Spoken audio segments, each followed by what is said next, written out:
Hey everyone, welcome to my channel. Today I'll be playing with silicone oil. I've just gotten a normal silicone oil for treadmill in Korea, as I live in Korea. So this is the bottle. I got it for $12. And this is 100% silicone oil. So I'm just going to play around with this and see how the paintings turn out to be. So this is my first time using silicone oil in acrylic pour. So my paints are only mixed with water. So some are pretty runny, like the yellows, and all the transparent colors are pretty runny, whereas the opaque colors are thicker. So I'm just going to add a drop of silicone oil into each color. Okay, I put a little bit too much. So I learned from Olga Sobi's video that you should only add a drop or two into each color, because if you put too much, it's just gonna ruin everything. So here I am trying it for the first time and hoping that everything will turn out fine. So now that I have added the silicone oil, I'm just gonna stir everything individually, obviously. Next, I'll layer all the colors into a cup. The idea of this is to see how much cells I can produce with just, using silicone oil. So now that I've ready my paints, I'm just going to put a little bit of each color. I think I have too many colors, but I love to put a lot of colors in my paints, and it's not really a good thing, I think. So here I have this, this is a recycled bottle. I just chop off the bottom part and use it as my cup to pour the paste out. And here I have a canvas. It's about 30 times 30 centimeters big. It's a 3D canvas. So I'm just going to pour each color into a cup. Sorry, you can't see it. It's on the left side. It's out of the screen of the camera.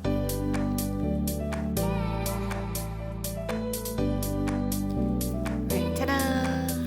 So I just mix according to what I want, and then I'm just splattering it on the surface of the canvas. So just look at the colors. They're already so beautiful, especially the metallics with turquoise green color. It's beautiful. Now, as you can already see, there are a lot of cells forming without me doing anything. I just hope that it won't be ruined. So to help the paint run, I'll add patches of white here and there. Otherwise, the paint won't really run that much because the black area is dry. So it needs some liquid for the paste to run.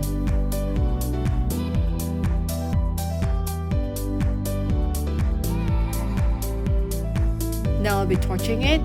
Now be careful, this is oil, so try not to put the flames too high.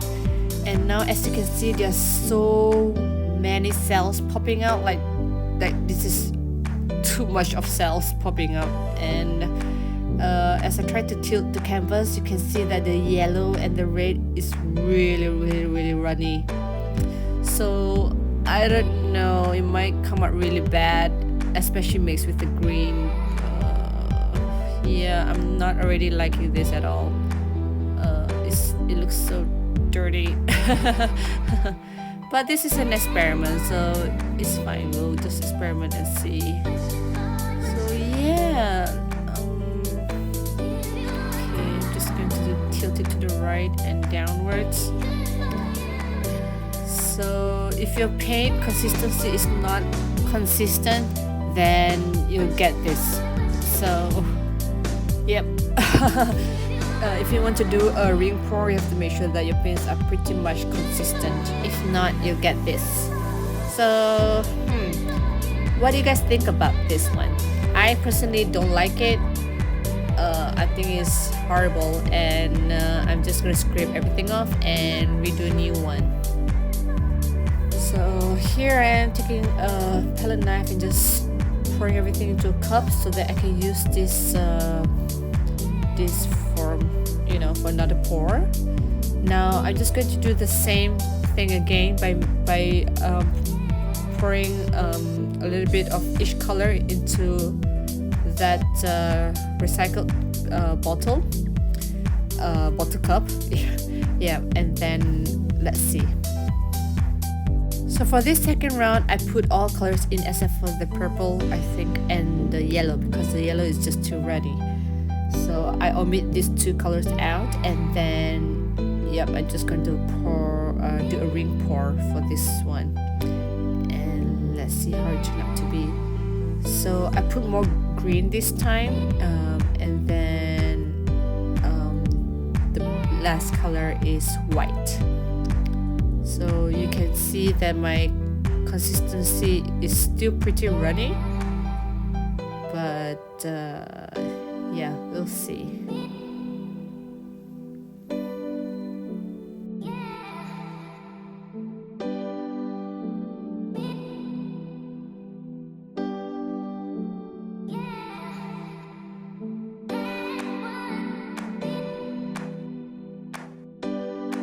Now since that I had a scrape pour before this, so and the paint is pretty runny, so I'm just going to stretch out the canvas without doing any paints around it to help it move, because my paint is already pretty runny. So I'm just going to stretch this paint as much as I can, and yeah, so this will thin out the paint a lot and hopefully bring out the silicone oil by itself.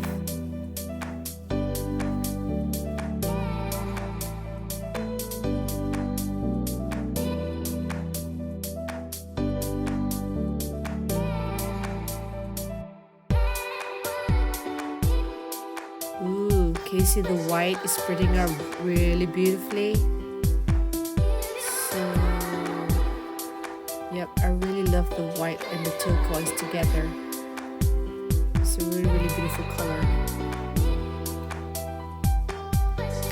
Now, I started to do ring pour because everybody's doing it, but you know, this is just, you know, for me to play with, so I'm just doing this for the sake of the video. But on usual days I would definitely not do a ring pour because it's just too common. So sorry about my head. There, it's stretched out really thinly. I love the turquoise and the white together. I do not see any cells popping out without torching yet, so let me just stretch the bottom part a little bit more and then I'll torch it to see what will pop out in this piece of art. Right, so here's to torching. Wow, can you see all the pink that is overlaid by the white and turquoise? They're popping out. Ooh. So this is what silicone oil does to your painting. It disperses the paint off the oil patch and causes cells basically. So if you can see at the side, it's actually a dent created by the oil. So I really like this piece. Just look at the pink and the gold popping out from the bottom like cherry blossoms. This is actually very, very beautiful.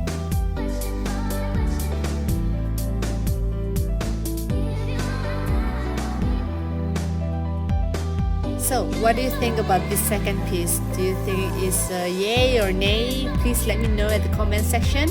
If you're new to my channel, please don't forget to subscribe. I would love to hear from you guys, and I'm going to show you the final end results now. Ta-da! So this is a dried piece. Can you see all the cells formed by the silicone oil? The colors from the bottom popped out and created these beautiful effects. So, would you use silicone oil in your next painting? Please let me know, and take care guys. See you guys next week. Bye!